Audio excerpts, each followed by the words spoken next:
Bonjour les amis, bienvenue dans cette vidéo de présentation du match de championnat entre la JOCR et l'Olympique Lyonnais. Match qui aura lieu ce soir à 21 h sur Prime Video.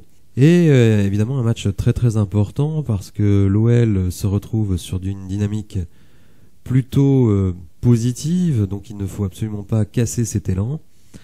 Donc on va regarder un petit peu tout ça, l'équipe probable, les enjeux. Je ferai également un point, et là vous allez voir que c'est un petit peu moins drôle, sur le rapport financier qui a été publié par l'Olympique Lyonnais, et vous allez voir que ça nous annonce quand même quelques années de vache maigre, mais ça ce n'est pas une nouveauté. Mais figurez-vous que par rapport à la saison précédente, qui était déjà pas fameuse, eh bien, les indicateurs continuent de se dégrader. Donc il faut s'attendre quand même toujours à des recrutements minimalistes, des joueurs en fin de contrat, et une promotion à outrance peut-être de l'académie. Alors un petit mot rapide quand même pour apporter une nouvelle fois tout mon soutien à notre ami Laurent Blanc qui est toujours malade. J'espère vraiment que ça s'arrange pour lui. Il ne sera pas là ce soir. On dit sur le site de l'Olympique Lyonnais qu'il se remet petit à petit. Que sa situation évolue favorablement, mais bon, on espère pour lui que ça va aller très vite, parce que il doit sans doute souffrir, et surtout je trouve que ça tombe mal pour lui, puisque vraiment au moment où il mérite des éloges pour les prestations récentes de l'équipe, il ne peut pas vraiment profiter, notamment dans la communion avec les supporters. Alors si vous suivez attentivement mon onglet communauté, et bon globalement les infos autour de l'Olympique Lyonnais, vous savez que ce match aujourd'hui, il est très important, puisque on a quelques absents, et qui le malheur des uns fait le bonheur des autres. Et donc l'absence notamment d'Oussem Aouar et d'Alexandre Lacazette va donner à d'autres joueurs l'opportunité peut-être de jouer. Pour le moment, notamment celui qu'on a à l'écran, Mohamed El Arouche, est dans l'effectif. Est-ce qu'il va jouer? C'est une autre histoire, mais en tout cas il n'a pas été souvent dans l'effectif pro en Ligue 1, donc c'est peut-être une opportunité pour lui de montrer ce qu'il sait faire. Un autre qui aura peut-être l'opportunité de jouer, et c'est un joueur qui est très attendu quand je lis les commentaires depuis que je parle de ce joueur, donc Jefinho, qui arrive du Brésil. Tout le monde a envie de le voir à l'œuvre. C'est un joueur évidemment qui a un jeu très spectaculaire, très explosif. Peut-être un peu foufou, donc est-ce que ça peut passer le cap en Ligue 1? Je ne sais pas, mais en tout cas c'est vrai que moi aussi j'ai hâte de le voir. Donc on a quand même sur le banc deux joueurs un peu champagne qui peuvent peut-être nous apporter un petit peu de folie dans ce match. Alors l'équipe publie une composition, c'était celle qui était déjà annoncée hier soir. Là aussi je vous renvoie à l'onglet communauté, n'hésitez pas à le suivre de près. Et donc on repartirait avec une défense à 3, 4 milieux, 2 milieux et 2 pistons, et 3 joueurs offensifs. Alors ce qui est un petit peu surprenant, faut bien le dire, c'est que Moussa Dembélé, selon l'équipe, attention, c'est pas la composition officielle, Moussa Dembélé serait aligné avec Amin Sarr, et donc c'est Bradley Barcola qui ferait un petit peu les frais de cette situation. Bon, je ne sais pas ce qui sera au final, mais on peut comprendre aussi que avec l'absence de Lacazette, Laurent Blanc et Franck Passy ont plutôt envie d'aligner avec Amin Sarr un joueur plus expérimenté que Barcola. Donc de ce point de vue-là, je ne trouve pas ça totalement choquant. Alors je sais que Moussa Dembélé n'a pas tellement la cote, ça faut bien le dire, puisque j'ai lancé un sondage dans l'onglet communauté. Et vous allez voir, il n'obtenait pas des suffrages majoritaires. Alors vous le voyez, j'avais demandé pour remplacer Lacazette, vous préférez donc Amin Sarr à 75%. Bon, évidemment, ce que je n'anticipais pas, c'est que Barcola puisse être sur le banc. Moussa Dembélé recueillait 23% des suffrages, et Sékou Lega 3%, donc quand même quelques supporters pour Sékou Lega. Mais je pense qu'effectivement, Moussa Dembélé peut être titulaire pour une question d'expérience, parce que mettre Cherki, Barcola et Amin Sarr, ça fait quand même très genou pour un match quand même qui a une grande importance. Alors on va jouer effectivement une équipe de la JOCR qui, on va dire, n'est pas au mieux. Elle a changé d'entraîneur en cours de saison puisque Jean-Marc Furlan a été débarqué après avoir fait des doigts d'honneur suite à un match, je crois, à Ajaccio. Et vous voyez que le bilan, son bilan à lui, bon, il n'était pas flamboyant avec 2 victoires, 6 défaites et 2 nuls. Mais Christophe Pélissier qui l'a remplacé fait encore pire avec une seule victoire, 7 défaites et 3 nuls. Donc un nombre de points bon, pour les deux qui est pas bon, hein, ça c'est clair. 0,55 pour Pélissier, 0,8 pour Furlan. Mais on va dire que depuis l'arrivée de Pélissier, l'équipe prend un petit peu moins de tirs contre elle. Bon, est-ce que ça va être un élément peut-être positif pour Auxerre qui évidemment visera au moins un match nul, même si vous le voyez au classement, un match nul fait pas vraiment leurs affaires. Après, rencontrer Lyon, prendre un point, pour eux c'est pas si mal que ça. Bon, on va voir en tout cas ça avec beaucoup d'intérêt et notamment l'intégration des nouvelles recrues.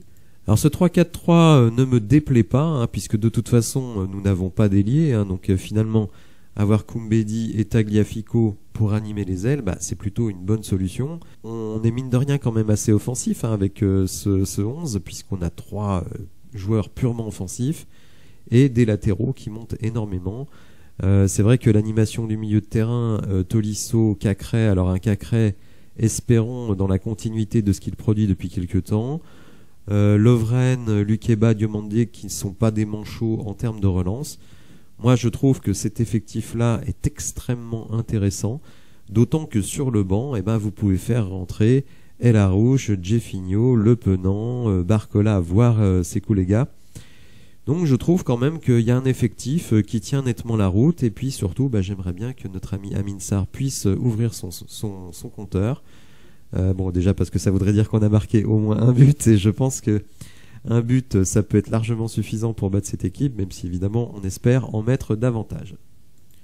Alors au classement on occupe évidemment toujours une 9e place pas très flatteuse, mais effectivement comme devant il y a quelques équipes qui commencent à tout sauter, hein, je pense notamment à Lorient et à Rennes, voire Lens, eh bien on a réduit notre écart de points avec Lille, donc 5e, qui est la première place qualificative pour une Coupe d'Europe. Alors certes, la Conference League, hein, qui n'est pas franchement une compétition extrêmement intéressante, et puis qui en plus ne rapporte rien sur le plan financier.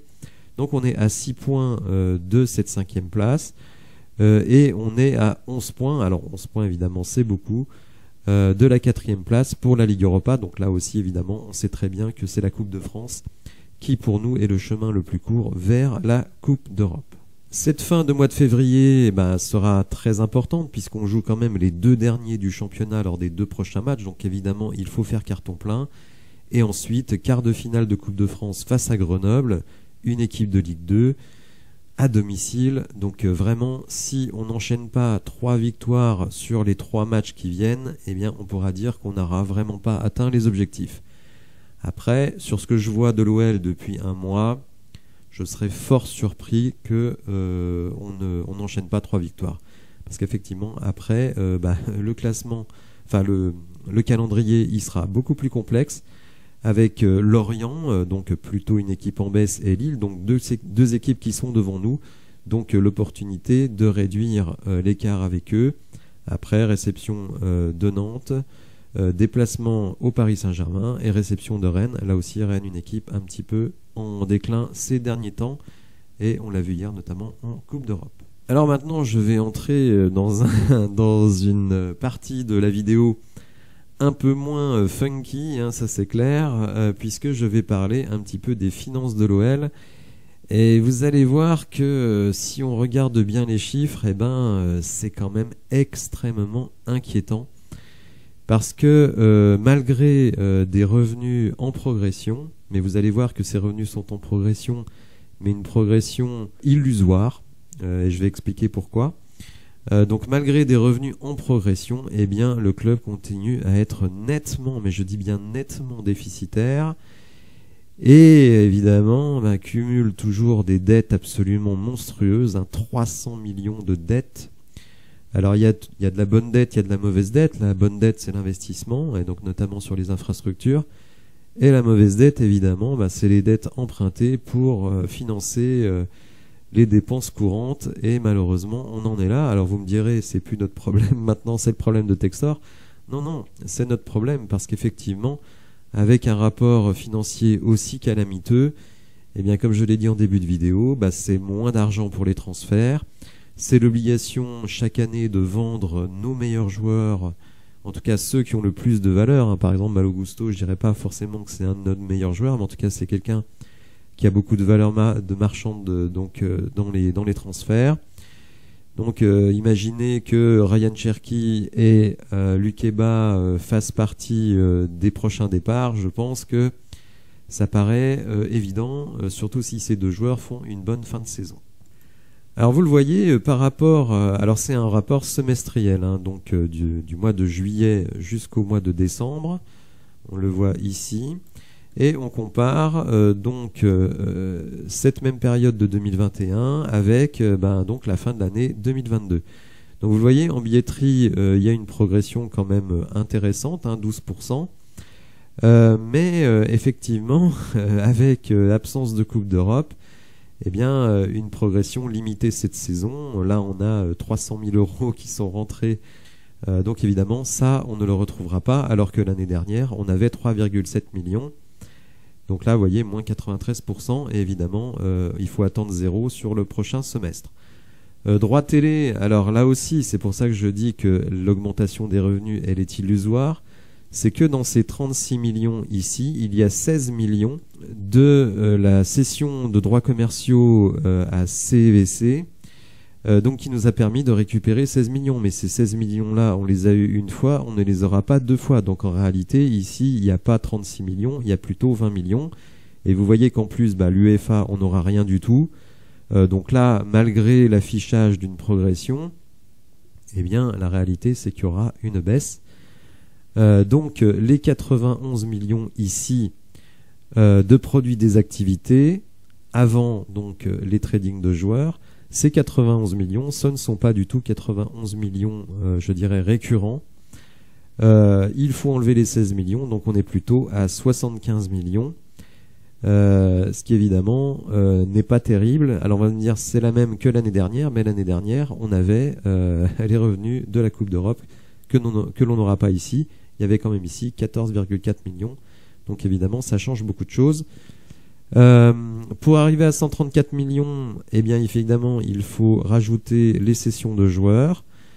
Donc notamment Lucas Paqueta, qui a été une plus grosse vente de l'été dernier. Donc vous voyez, on arrive à 134 millions, ce qui évidemment, sans les cessions de joueurs et sans CVC, serait un très bon résultat. Mais évidemment, des Paqueta, on n'en a pas à vendre tous les ans. Et CVC, c'est ponctuel, donc évidemment, ces revenus de 134 millions pour le semestre, ils sont totalement gonflés par rapport à la réalité. Donc on retrouve ici nos 134 millions de produits, et après, évidemment, il y a toutes les charges. Et si les revenus progressent, eh ben, les charges progressent aussi. Et il y a des charges, malheureusement, qu'on ne va pas pouvoir baisser.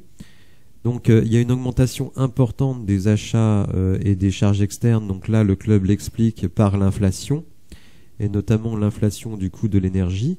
Mais vous voyez que ça représente quand même une augmentation de 42%, ce qui est quand même colossal. Les charges de personnel, eh ben, évidemment, il y a les contrats de Lacazette, de Tolisso et de Tagliafico. Ils nous ont pas coûté cher en transfert, mais par contre, ils coûtent extrêmement cher en salaire. Alors, ce qui est positif, c'est qu'au mois de juin, vous avez des joueurs en fin de contrat comme Moussa Dembélé, Boateng, et Aouar, qui vont venir alléger cette masse salariale. Mais en tout cas, sur la fin de l'année, ça a été extrêmement pénalisant avec une augmentation de 64%, ce qui est absolument colossal. Il y a un deuxième élément, c'est que dans ces charges de personnel, on met les charges sociales, et qu'en 2021, on avait bénéficié d'une aide de 37 millions de l'URSSAF, et que cette aide, évidemment, on ne l'a pas eue cette année, et qu'on ne les aura évidemment pas les années qui viennent. Cette aide était notamment liée au Covid, et donc nos charges de personnel sont très très très élevées. Rendez-vous compte, quand même, 86 millions, c'est un truc de dingue. Les amortissements, bon, bah ça c'est pas forcément de la mauvaise dette, hein, enfin des mauvaises charges puisque c'est pour les investissements, mais évidemment ils viennent impacter aussi le résultat financier et là c'est les intérêts des dettes et vous voyez qu'il y a quand même 10 millions et on a 300 millions de dettes, donc autant vous dire que ces charges-là elles sont là pour un moment. Ce qui fait donc qu'avec une augmentation des produits de 16%, hein, donc de 116 à 134 par rapport au deuxième semestre 2021, eh ben, on se retrouve avec un déficit qui passe de 27 millions, donc sur un semestre, à 60 millions. 60 millions de déficit en un semestre, je précise, soit une augmentation de 122%. Donc, si vous vous demandez encore pourquoi Lucas Paqueta a été vendu, si vous vous demandez pourquoi Malo Gusto est vendu, et si vous vous demandez pourquoi Ryan Cherki, sauf s'il prolonge, et Lukeba seront vendus, eh ben écoutez mes amis, ne cherchez pas plus loin, regardez les comptes du club et vous aurez tout de suite compris. Voilà, alors j'espère que vous avez apprécié la vidéo. On se retrouvera demain matin pour un débrief donc du match Auxerre Olympique Lyonnais. Si vous avez apprécié la vidéo, n'hésitez pas à la liker, à vous abonner à la chaîne et je vous dis à bientôt pour de nouvelles infos. Merci, au revoir.